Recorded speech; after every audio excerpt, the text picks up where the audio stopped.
પરિવારના આંગણે જ્યારે લાડકી દીકરી આજ અનિલાબેનના શુભ લગ્ન પ્રસંગે જ્યારે અહીંયાથી વરરાજા મંડપ મધ્ય પધાર્યા હોય અને આજે એ વરરાજાના એ સાસુ અને સસરા એનો આજ અંગૂઠો ધોવાની રસમ છે કે એ સાસુ સસરા જ્યારે એમનો અંગૂઠો ધોતા હોય અને દીકરી છે ને સાહેબ, અને દીકરી માટે આજે મને કહેવાનું મન થાય છે કે પિતાનો અઢળક પ્રેમ અને માતાનો નિર્મળ ભેગું થાય ને, પિતાનો અઢળક પ્રેમ અને માતાનો નિર્મળનું વાલ ભેગું થાય અને આકાશમાં હેલી ચડે, ને વાદળી બંધાય અને આનંદે વરસે ને સાહેબ, એનું નામ આ દીકરી છે સાહેબ, એનું નામ આ દીકરી.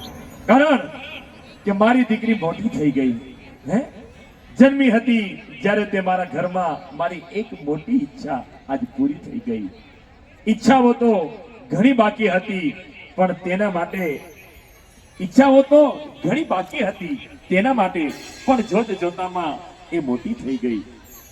ક્યારે સરકી ગયો સમય હાથમાંથી ખબર ના પડી કે દીકરી આજ મોટી થઈ ગઈ. વિશ્વાસ છે જ્યારે કહીશ વેવાઈને કે મારી દીકરી તમારા ઘરની આજ શોભા થઈ ગઈ. વેવાઈ હસતા કહેશે કે ફક્ત શોભા નહીં પણ આજ મારા ઘરની આજ હવે દીકરી એ થઈ ગઈ. હવે એ તારા ઘરની દીકરી આજ મારી દીકરી થઈ ગઈ. નહીં છોડતા મોકો તમે જો દીકરી તમારી હજી કોઈની નથી ગઈ.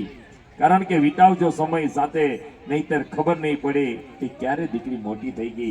क्योंकि घर में रहते हुए ये केरों की तरह रहती है और बेटियां तो धान के पेड़ों की तरह रहती है.